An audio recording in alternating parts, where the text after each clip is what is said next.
नमस्कार विद्यार्थी मित्रांनो, welcome to 9th class.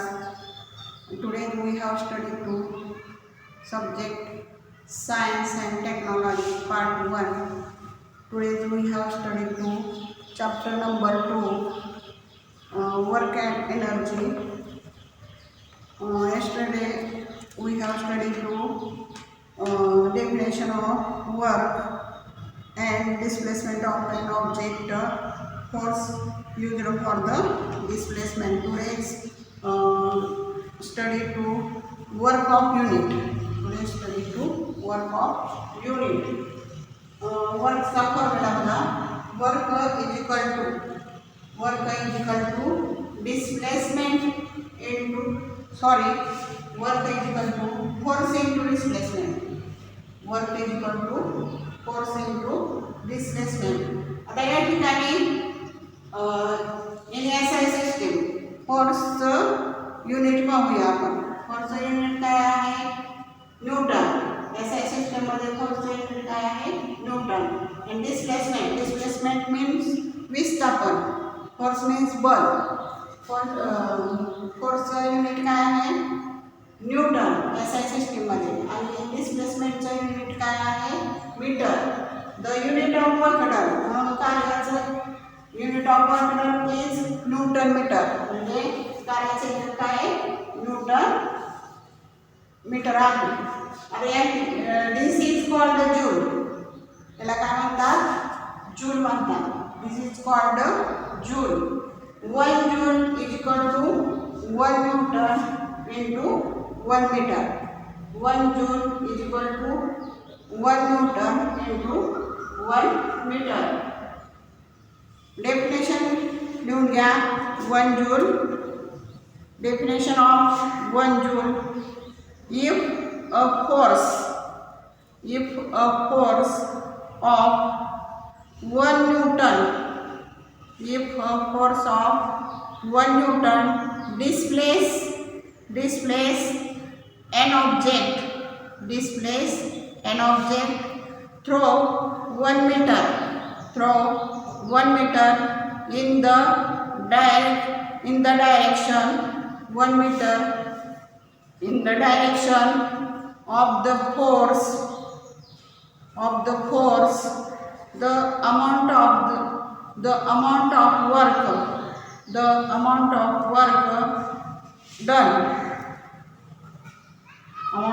work done on the object is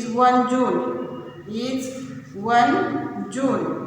परत एकदा बघा definition. 1 joule. If a force of 1 Newton displace an object through 1 meter in the direction of the force, the amount of work done on the object 1 joule. Amount of work done on the object is 1 joule. तर बघा या ठिकाणी काय? 1 Newton बलाच्या क्रियेमुळे वस्तूचे बलाच्या दिशेने 1 मीटर विस्थापन होत असल्यास घडून आलेले कार्य 1 जूल होय. आता in CGS system the unit of force is dyne.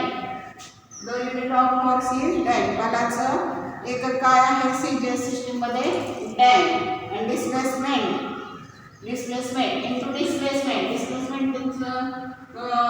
Unit काय आहे? सेंटीमीटर. डिस्प्लेसमेंटचं सूत्र काय आहे? सेंटीमीटर.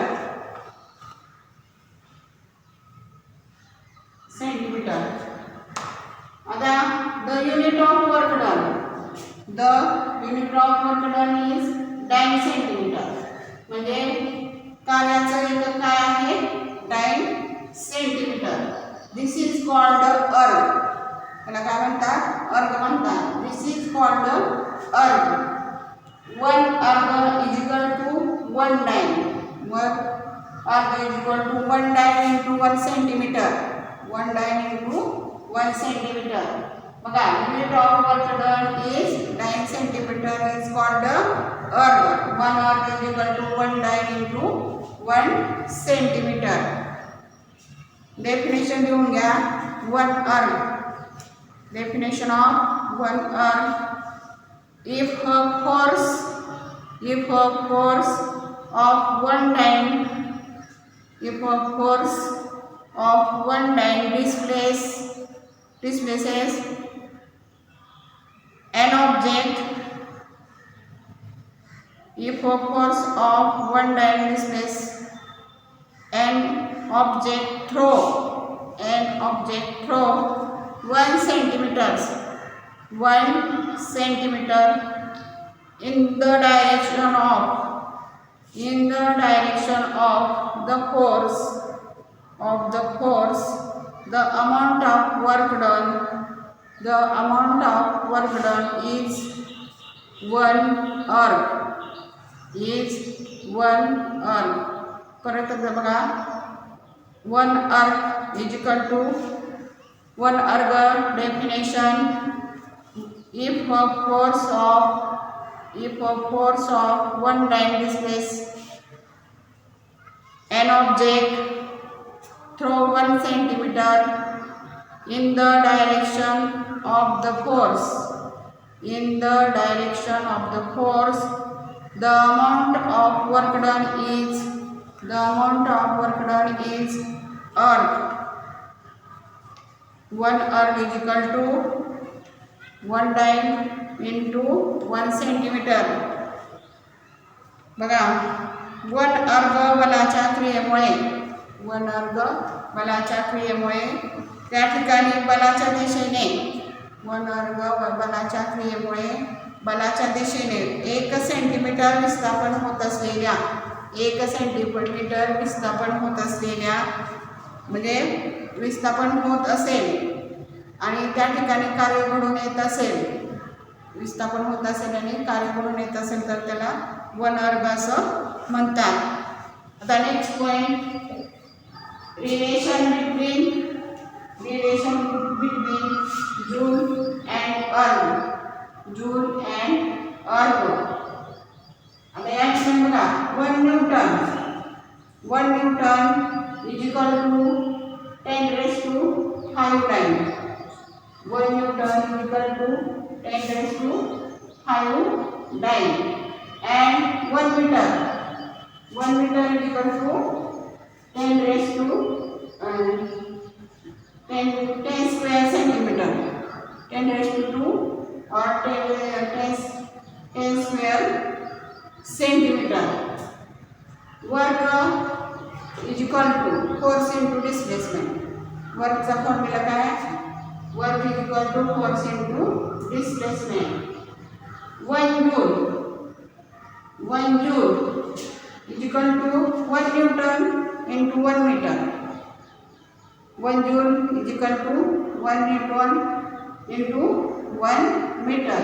आता या ठिकाणी 1 joule is equal to 1 Newton ची व्हॅल्यू इथे ठेवायची.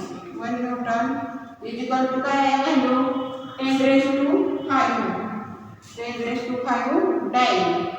And 1 meter is equal to काय आहे 10 raised to 2 centimeter. 10 raised to 2 centimeter.